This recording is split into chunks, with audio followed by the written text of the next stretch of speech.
So today I have an epic fight for you. We have the Avatar, the last airbender, Aang taking on the Dragon Warrior, Po from Kung Fu Panda. Who wins? Well, let's find out. So, let's talk about strength. And despite just being 12, Aang it was very strong. He casually carried Katara and made several large leaps while holding her, punched a tree hard enough to shake it while sleep deprived, carried a big boulder while Toph messed with his footing, and he smashed through boulders and large earth mounds with ease. He also scales to Zuko, who snapped a chain with a simple kick on more than one occasion.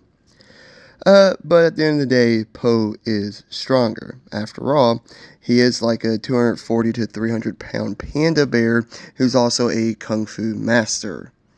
Yeah, he is stronger. He's easily one-shotted the enemy fodder. He sent Tai Lung flying several meters into buildings and through stone structures, sent him flying again hundreds of meters into the air.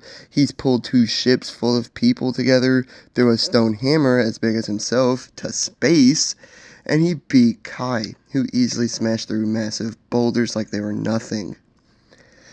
He is in fact stronger, and he is also tougher too. His obesity allows him to just absorb massive hits and redirect them back at his foes. There is a limit to this, obviously, but we've seen this happen several times. He's withstood being cratered into the ground by Tai Lung. A cannon to the face sent him flying, but he was overall fine. A kick from Kai that created a big shockwave and sent Po flying hundreds of feet, and another strike from Kai that sent Po flying through a massive stone structure.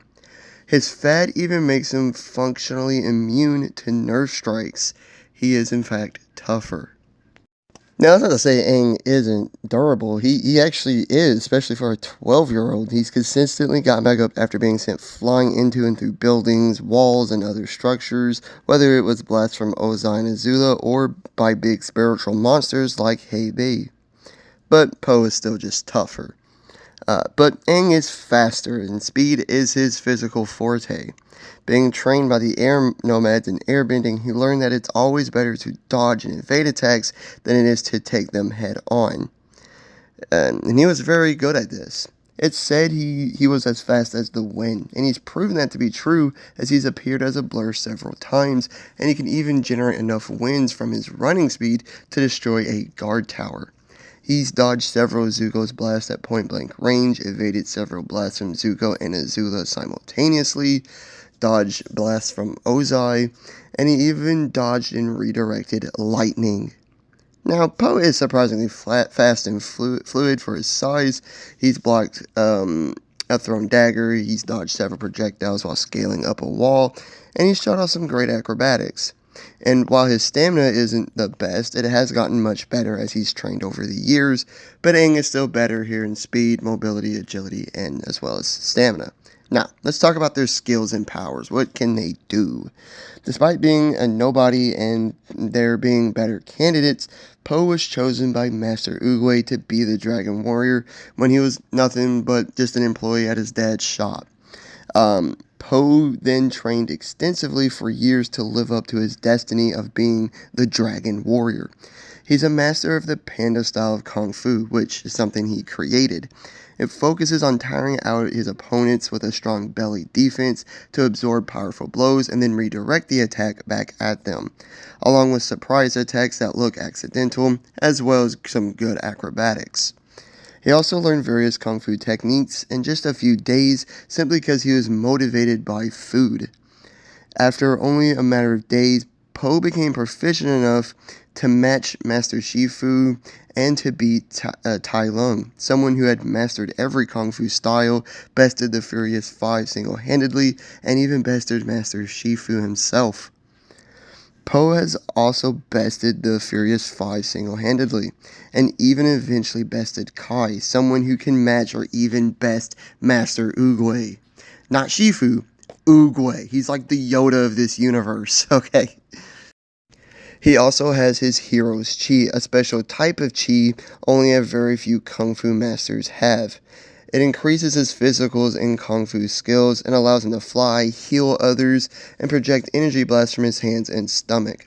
And if he's in the spirit world, he can manifest and form this massive mystical spiritual dragon, as you saw there, around himself. And it was this that was able to eventually beat Kai, someone who had absorbed all the chi from most of the kung fu masters in China at the time, being powered by it. And his most powerful move is the Wuxi Fingerhold, a very difficult move to master that sends its foes to the spirit world, with most being unable to return. But Aang is the Avatar, the master of all 4 elements. Airbending is his bread and butter, and had pretty much mastered it by the time he was 12. Being trained by the air nomads, he perfected dodging and then counterattacking. His air blasts have sent groups of people flying several meters and through walls, destroyed wooden structures and boulders, dispersed massive fire blasts. He's created an air scooter to increase his travel speed and to travel up on walls. He can create tornadoes of various sizes too. Airbending is his go-to element, which makes sense because he was an air nomad. But it also makes sense because unless he's underwater or in space for some reason, air is always present and can be manipulated. He picked up on waterbending easily and surpassed Katara on his first day of training. He summoned massive waves out of oceans and lakes to take out multiple people, as well as created clouds and geysers. He can also freeze his water and ice bend for various effects, like freezing or trapping enemies or forming ice walls to block attacks. And just like waterbenders, his waterbending is more powerful at night, and even more so during a full moon. Earthbending was the most difficult one for him, as it's the exact opposite mentality of airbending, but he got it down all the same. He sent massive stone columns flying, redirected big boulders, formed barriers and walls that blocked fire blasts from Azula and Ozai, and burrowed deep into the earth. He can also cover himself in earth-like armor to increase his strength and durability, and due to training with Toph, he can feel vibrations in the ground to accurately predict an unseen opponent's location or what they're about to do, even if his eyes are closed. And while he prefers not to, he can firebend very well, projecting big blasts and streams of fire when needed. He can also breathe fire and redirect lightning. And like all firebenders, it's more powerful during a hot, sunny day.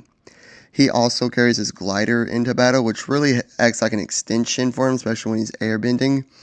But he can also enter the Avatar state, a state of immense power that empowers Aang with the skill, knowledge, and wisdom of all the past avatars. His bending power increases significantly, and he can bend all 4 elements at the same time. But while this is Aang at his most powerful, it's also where he's at his most vulnerable, because if he were to die in this state, the Avatar spirit will cease to exist. He can also energy bend, which allows him to take away one's bending. This is how he defeated Fire Lord Ozai in the end without killing him. So, who wins? Well, Po is for sure stronger. He's more durable, he's the better hand-to-hand fighter, and has his hero's chi. Aang is faster, more agile, more versatile, has the advantage at a distance, and has the Avatar state.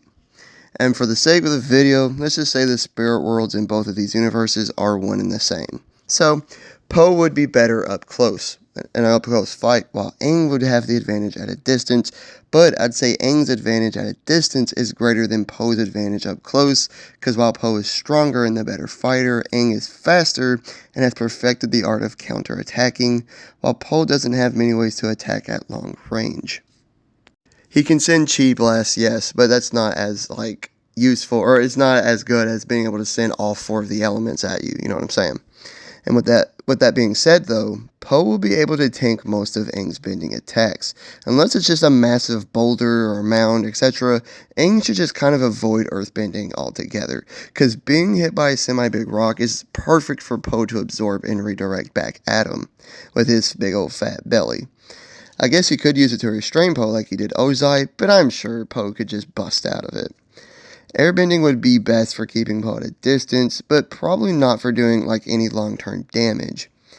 Unless they fight next to a big source of water, I don't think waterbending would be all that useful here.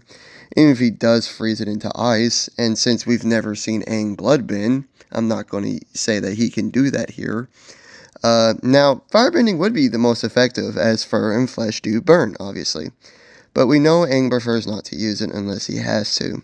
Now, Poe does have his hero's chi, but it seems like he can't access its full extent and power unless he's in the spirit world. Aang can only enter the spirit world through meditation, since I'm using Kid Aang before the portals were open in Legends of Korra. He can't been there since his physical body isn't there, so I doubt Aang would follow Poe into the spirit world just to keep fighting him.